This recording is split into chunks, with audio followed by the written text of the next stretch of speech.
Hello and welcome to News Now, where we bring you news from Nigeria, Africa and the international scene. Many thanks for joining me. I'm Margaret Opara here, adding news in details. On the foreign scene, Germany today extended the ban on arrivals from Britain and South Africa until January 6th after a new more coronavirus infection strain appeared in the two countries.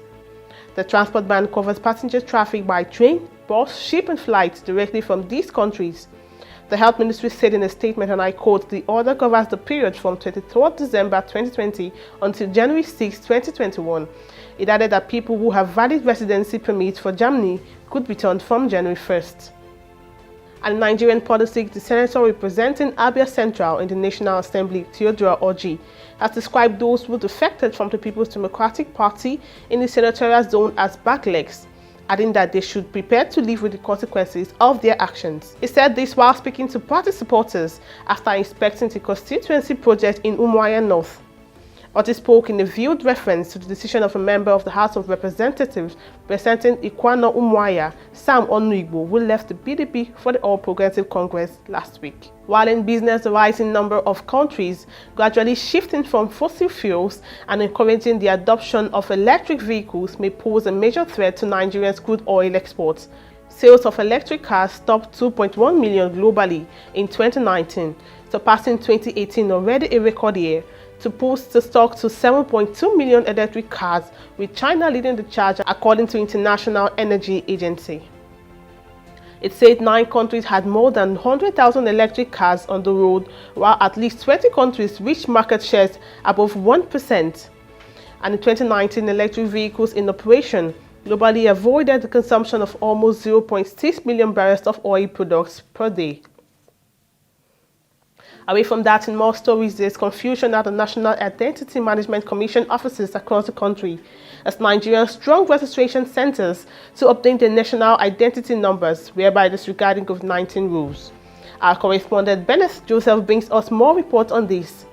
In spite of the COVID-19 scare, you can see a lot of Nigerians right here at the National Identification Number Enrollment Center here in Ikeja, Lagos, where Nigerians have come out en masse to get themselves registered for the National Identification Number.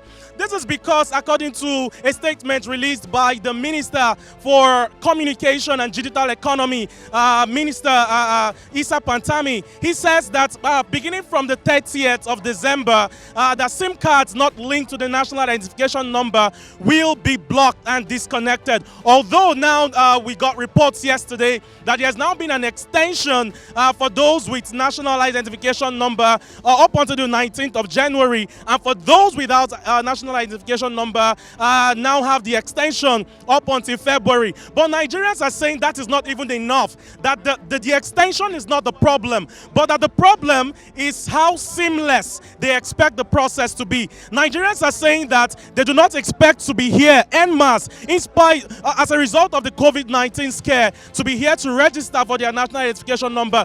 They believe that this process should be very seamless, should be very easy, and that's what they are asking from the Nigerian government. Some people has been coming here since last week every day and nothing is happening. We don't understand.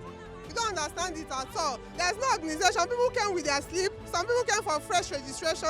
Some people came for correction or other things. But they are not taking anybody in. So how are we going to get this number before 31st of December? There are old people here, standing since morning. Some people have been here since 5:30. Some 5 o'clock. Some 6 o'clock. Nursing mothers are here. They are all standing. Nowhere to sit. Are you getting my point now? And people are not being allowed to enter.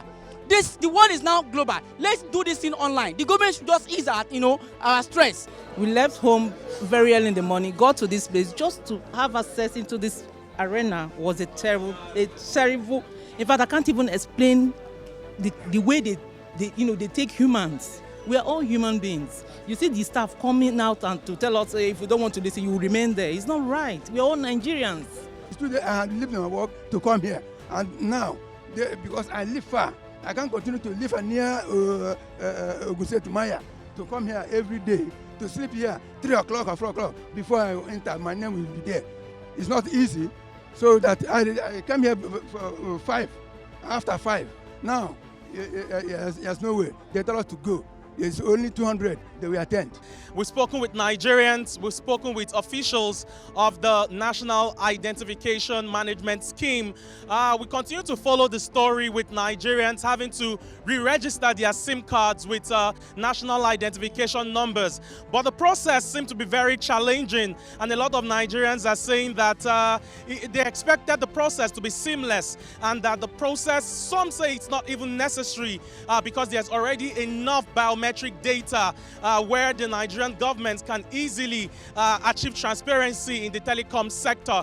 But we are still following the story. We know there's been an extension from January, from December the 30th to January and February for those who do not have the national identification number. So we continue to follow the story and to see how it all plays out. And at iBrandTV, we'll continue to bring you updates with the story. My name is Bennett Joseph, reporting for iBrandTV News. Thank you so much, Bennett, for that report. While in the world of sports, Dana White has claimed John Jones is ready to return to the UFC and has stopped up a mega fight with Israel Adesanya. Dana White revealed the conversation he had with Jones, saying he's in a good place and set to make his comeback to the famed octagon next year. The UFC president also expressed his desire in booking Jones against his fierce rival Adesanya. And that wraps it up for us on News Now on iBrandTV. For more news stories, visit our website, follow all our social media handles, subscribe to our YouTube channel, like and leave a comment for us on the comment section. I am Margaret Opa, thanks for watching.